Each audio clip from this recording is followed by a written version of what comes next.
السلام عليكم ورحمة الله تعالى وبركاته البنات، مرحبا بكم في قناة لا فامي اس اش. تنتمنى ان شاء الله تكونوا بخير وعلى خير وصحتكم مزيانة واحوالكم طيبة مع وليداتكم. كنقترح لكم اليوم الرفيسة المغربية بطريقة تقليدية تجي بنينة بزاف، تحمر لك وجهك وبطريقة جد مبسطة وسهلة، ومع الشرح ان شاء الله نتمنى يعجبكم. اليكم المقادير وطريقة التحضير. على بركة الله نبداو. خلاص الرفيسه معروفه انها كدار بالدجاج.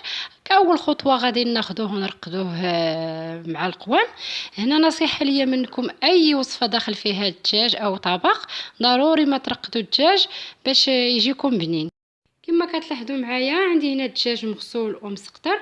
تتبقى الكميه ديالو على حساب عدد الاشخاص.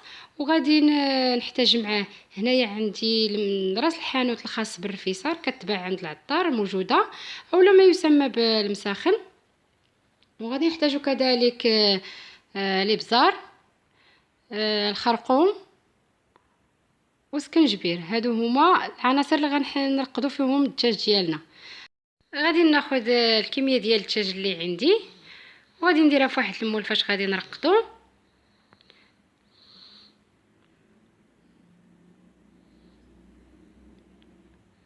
وغادي نضيف عليه التتبيله ديالنا.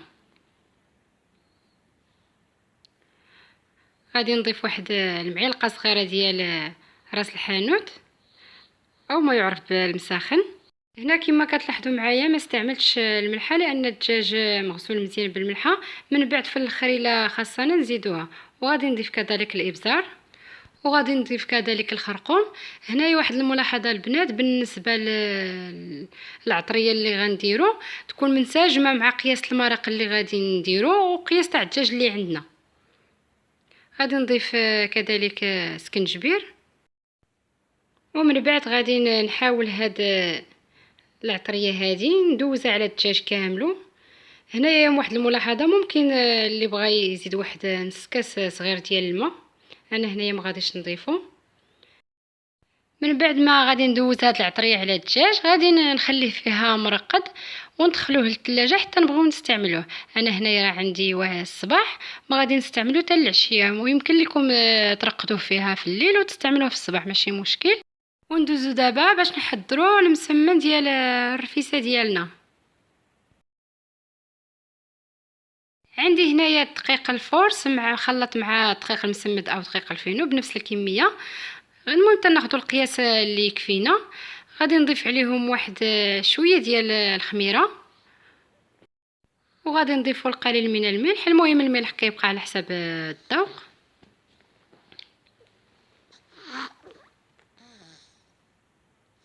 وغادي نعجنوه بالماء بارد، الماء ديال الروبيني.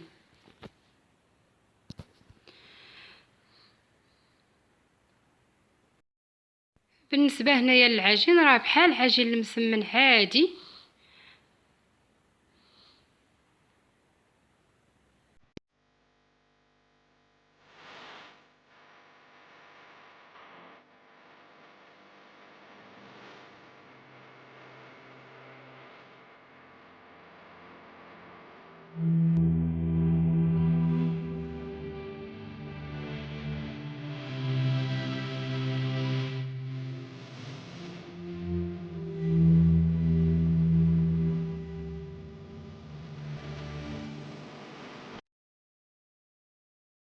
جمعت العجين ديالي دابا غادي نحاولوا ندلكوه. كما هو معروف ان المسمن كيبغي العجينه تكون مدلوكه مزيان حتى نحصلوا على واحد العجينه تكون ملسه. وبالنسبه للقياس ديال الماء العجينه ما كتكونش جاريه وما كتكونش قاصحه، تتكون بين وبين.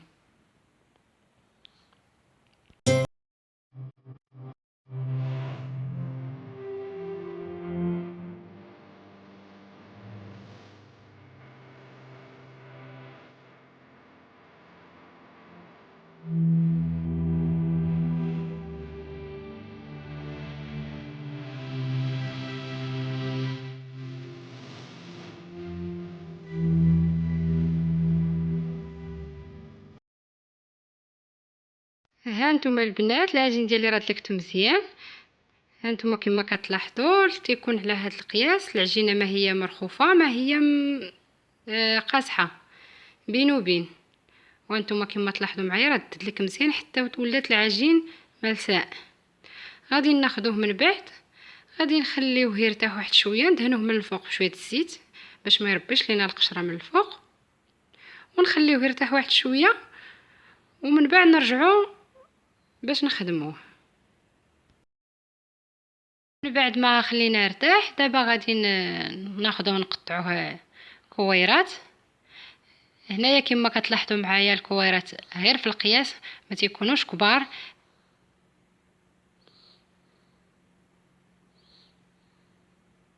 ما نقطعو كويرات غادي نخليه يرتاح واحد 10 دقائق عاد نخدموه.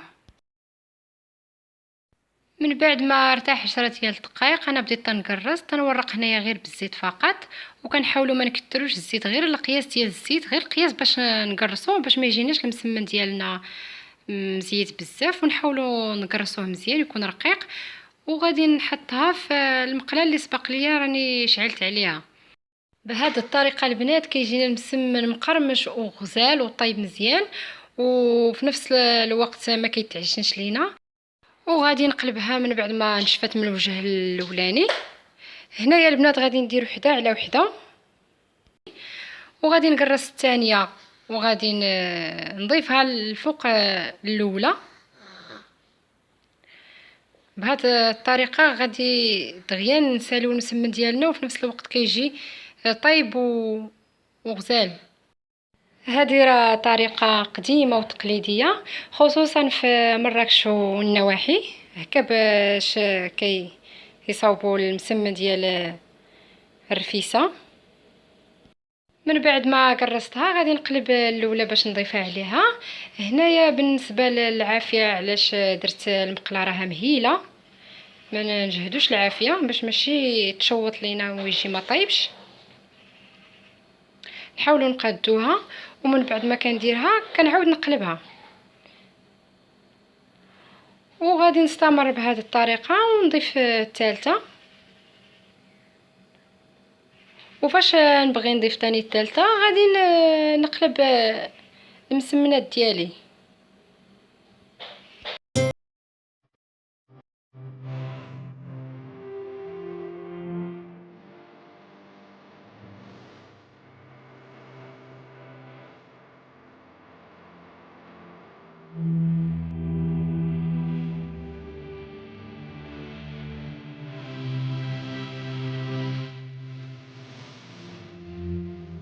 كما تلاحظوا معايا البنات هاد الطريقه سهله وعمليه، غادي نبقى مستمره هكا.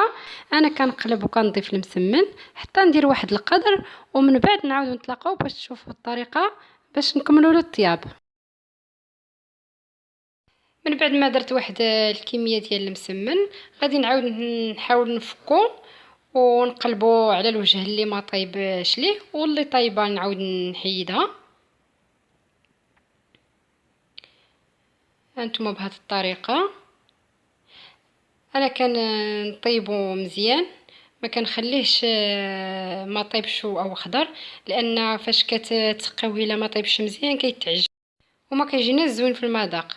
المهم القضيه هنا سهله، نفكو المسمن على بعضياتو ونخليوه يطيب على الوجه اللي ما طيبش عليه، واللي طابت كنزولوها، وحتى نبقاو هكا مستمرين هكا حتى نساليو الكميه ديال المسمن اللي عندنا، ونعاودو نرجعوه. هانتوما كما تلاحظوا معايا هذه طيبه مزيان انا حيدتها. نبقاو مستمرين هكا، حنا نفكو المسمن على بعضياتو، واللي طابت نحيدوها حتى نساليو هذا المسمن، ونرجعوا من جديد تاني نبداو نقرصوا في الكويرات اللي باقيين حتى نساليوهم، وبنفس الطريقه نطيبوا حتى نساليو الكميه المسمن اللي عندنا.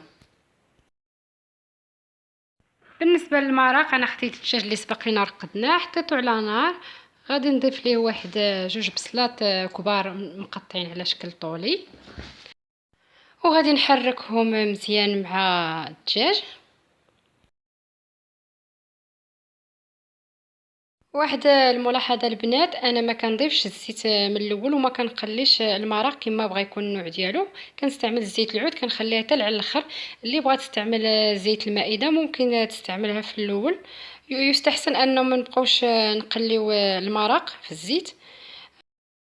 ودابا غادي نضيف واحد الكاس ديال الماء ونسد على الطنجره حتى يقرب الدجاج يطيب. عاد غادي نضيف العدس والحلبه. بالنسبه لي انايا العدس عندي هنايا دغيا كيطيب. الا عندكم العدس كيدي طياب ديروه في الاول مع الدجاج.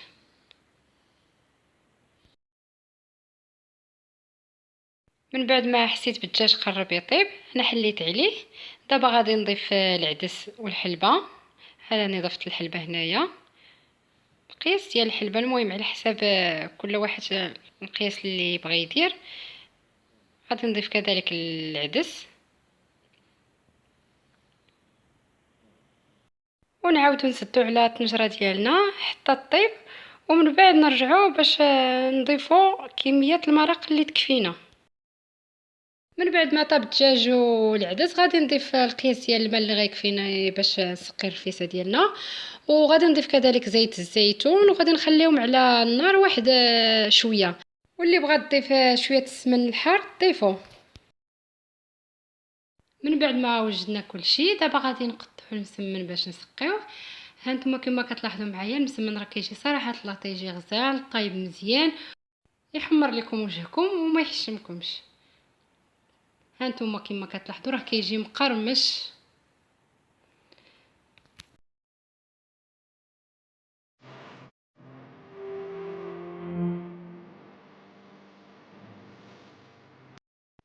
غادي نقطع المسمن اللي عندي كامل ونعاود نرجع معكم باش نسقيوه. من بعد ما قطعت المسمن كامل قسمته على جوج. النص غادي نسقيه وعاد غنبدا نضيف شويه بشويه من المسمن الاخر باش نضمن ان المسمن ديالنا يتسقى مزيان. لان الا درتو المسمن في دقه واحده وبديتو كتسقيو يمكن ما يوصلش الروا للمسمن التحتاني وتجيكم الرفيسه ديالكم ناشفه من التحت.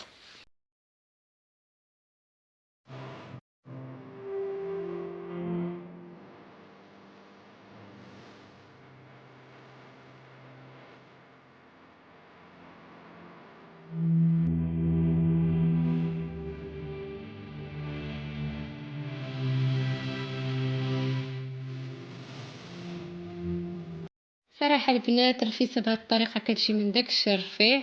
ان شاء الله تنتمنى ان شاء الله اللي ما بالنسبه اللي ما كيديرش هذه الطريقه يجرب هذه الطريقه. انا متيقنه ان شاء الله غادي تعجبكم. المسمن ديالنا تيوجد في واحد الفتره وجيزه وفي نفس الوقت تيطيب مزيان، تيكون المسمن اللي على حقه طريقه كما كنقولوا. انا نسقي ونكمل ونحاولوا نتلاقاو ان شاء الله في طبق التقديم. من بعد ما سقيت الرفيسه ديالنا كما كتلاحظوا زينتها بالبيض، تبقى مساله اختياريه. نتمنى ان شاء الله الاقتراح تاع اليوم يعجبكم وتجربوا الرفيسه بهذه الطريقه، راه كتجي غزاله غزاله بزاف. شكرا والى اللقاء.